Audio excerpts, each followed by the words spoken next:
Привет, друзья! Что на самом деле стоит за реформой пособий в Германии? Кто выигрывает, а кто может потерять? И это лишь часть происходящего. Сегодня расскажу, почему предложение Мерса может изменить всю систему социальной поддержки, как на это реагируют министры и почему внутри коалиции снова назревает конфликт. Актуальное событие на этом не заканчивается. Машиностроение в Германии получает все меньше заказов. Грядут ли увольнения? Пенсионные налоги. Что ждет новых пенсионеров с 2026 года и кому станет невыгодно выходить на пенсию? Далее туризм. Несмотря на рост, немцы начали экономить, куда исчезают бюджеты на отпуск. И операция «Скорость». Масштабные рейды по всей стране, кого накажут в первую очередь. Все самое важное, коротко, ясно и с фактами. Подписывайтесь, если хотите быть в курсе ключевых решений в Германии.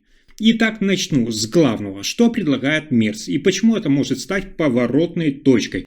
Канцлер Фридрих Мерц анонсировал масштабную реформу Бюргергельд с целью значительной экономии. Речь идет о переименовании пособия в Grundsicherung, введении жестких границ по стоимости жилья и общем ужесточении условий выплат. Мерц считает, что в крупных городах допустимо ограничить покрытие коммунальных расходов и площади жилья. Это поможет сократить напряжение среди обычных налогоплательщиков и улучшить справедливость системы. Планируется платить фиксированные суммы вместо компенсации за высокие аренды, а также усиление борьбы с мошенничеством, то есть организованное оформление мини-рабочих мест и уклонение от работы с целью получения пособия должны прекратиться. Мерц особо отметил возможность временного повышения выплат при внезапной потере работы, чтобы предоставить безопасность людям в переходной период. Вместе с тем, министр труда Бербель Баз настаивает на защите уязвимых групп, особенно семей с детьми. Она отвергает полное исключение выплат для отдыхающих от работы, подчеркивая, что санкции должны быть пропорциональными и не затрагивать детей. СДПГ и ХДС уже договорились в коалиционном соглашении провести реформу к 2026 году, но Баз заявила о сохранении социальной справедливости и баланса.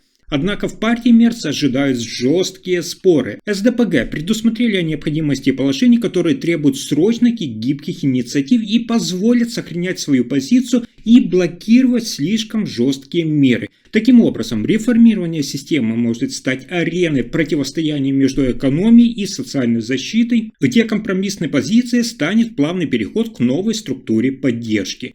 А теперь о сложной экономической ситуации в Германии. Состояние немецкого машиностроения остается напряженным. В июне количество заказов сократилось, внимание, на 5% по сравнению с прошлым годом. При этом и внутренние, и зарубежные заказы упали на одинаковую величину. Особенно ощутимо упал спрос из стран вне еврозоны – минус 13%, несмотря на значительный рост заказов из еврозоны – плюс 19%. Во втором квартале заказы снизились в среднем на 2%. Но благодаря динамике из еврозоны первый квартал все же принес небольшой рост объема заказов за полгода, около плюс 1% в реальном выражении. По словам главного экономиста Союза машиностроителей Германии Йоханнеса Гернанда, это показывает, что Европа постепенно укрепляет свою внутреннюю позицию. Тем не менее, общее настроение в отрасли остается осторожным. Отсутствие роста на ключевых зарубежных рынках и торговое разногласие, особенно с Соединенными Штатами Америки, сдерживают инвестиции и создают неопределенность. Компания отмечает, что ситуация остается напряженной и возможное влияние новых тарифов Соединенных Штатов Америки на экспорт пока под вопросом. Высока вероятность того, что спад станет наблюдаться и в последующих кварталах, если не появятся новые стимулирующие меры. Однако позитивным моментом остается устойчивый спрос внутри еврозоны, он может стать опорой для восстановления сектора.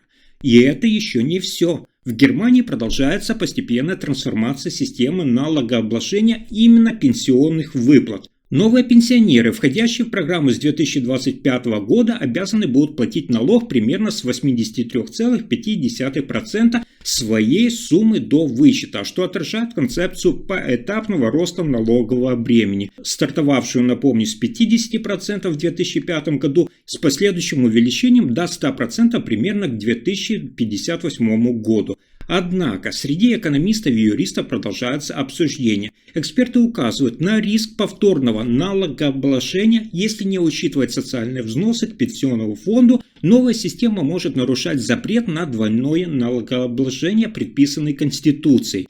По оценкам правительственных планов, новая налоговая реформа позволит избежать переплаты и даст значительную финансовую выгоду для некоторых поколений, особенно тех, кто выйдет на пенсию после 2025 года. Но те, кто уже получает пенсию с более низким налоговым коэффициентом, могут оказаться в менее выгодном положении. Таким образом, ожидается, что налоговая нагрузка на пенсии продолжит расти ежегодно на 0,5%, пока не достигнет 100% в 2058 году. При этом эксперты советуют обратить внимание на возможность смягчения налогообложения малых пенсий и предусмотреть налоговые льготы для физически активных пенсионеров и семей с низкими доходами.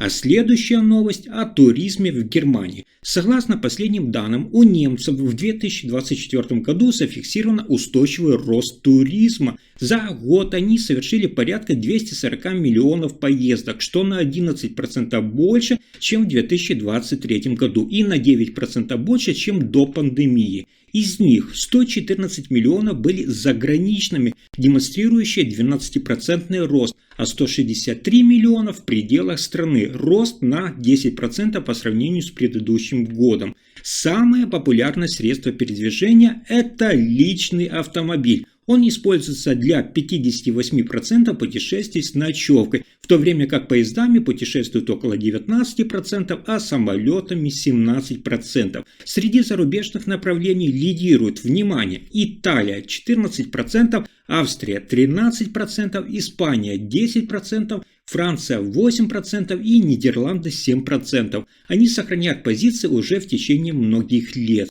Эксперты отмечают, что из-за роста цен и нестабильности часть туристов пересматривают свои планы. Часть населения стала экономить. 24% сообщают об ограниченном бюджете, а 32% из них вообще отказываются от поездок в 2025 году. Тем не менее, сегмент путешествиям остается сильным, около 58% планируют в 2025 году хотя бы один отпуск длительностью 5 дней и более. Среди них все чаще встречаются многопутешественники, доля тех, кто совершает 5 и более поездок в год. Она выросла с 3% до 8%. Главный критерий выбора отпуска – это комфортная логистика и незагрязненная природа.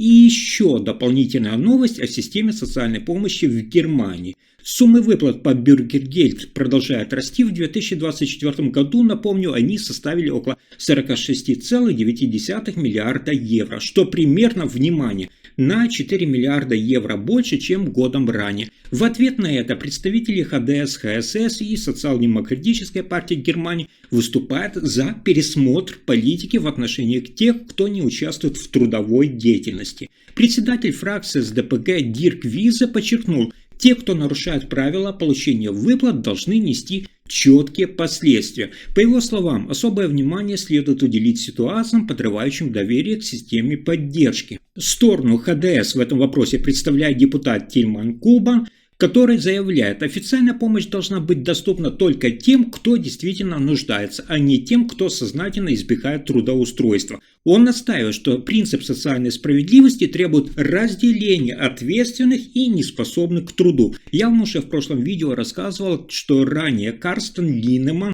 это секретарь ХДС, пошел еще дальше, предложил полностью лишать Бюргергельд лиц, которые отказываются от адекватной работы без уважительной причины. СДПГ считает, что такие меры могут повлиять на устойчивые принципы социальной поддержки, защиты и даже усилить отчуждение у нуждающихся. В коалиционном договоре записано, что Бюргергельд должно трансформироваться в новую, как я сказал, социальную помощь Грунсинхерум для ищущих работу с учетом более строгих критериев участия. Таким образом, на фоне этих дискуссий активно обсуждаются меры ограничений, повышение минимальной заработной платы и усиление тарифного регулирования как инструмент борьбы с зависимостью от помощи. А дальше инфраструктурные новости. В Германии начали широкую кампанию по проверке соблюдения скоростного режима. С 4 по 10 августа проходит специальная неделя под названием «Операция Скорость». Это уже вторая акция такого рода в этом году. Особенность в том, что проверки растянуты на всю неделю, а не сосредоточены в один день, как это было раньше. Полицейские устанавливают радары и проводят проверки в тех местах, где часто происходят аварии, рядом со школами, детскими садами, больницами и на въездах в город. Точные точки размещения камер заранее не раскрываются. Контроль за соблюдением скоростного режима активизирован в ряде федеральных земель, таких как земли на юго-западе, западе и севере страны. А вот в других регионах акция проводится в ограниченном формате или вовсе не проводится. Автомобилистам напоминают, нарушение скоростного режима влечет штрафы, баллы и возможное временное ограничение водительских прав. Цель этой кампании – это не просто наказание, а реальное снижение числа аварий и повышение безопасности на дорогах, особенно в период отпусков, когда трафик особенно плотный. Если информация оказалась полезной, ставьте лайк, подписывайтесь на канал и делитесь видео. Спасибо за просмотр.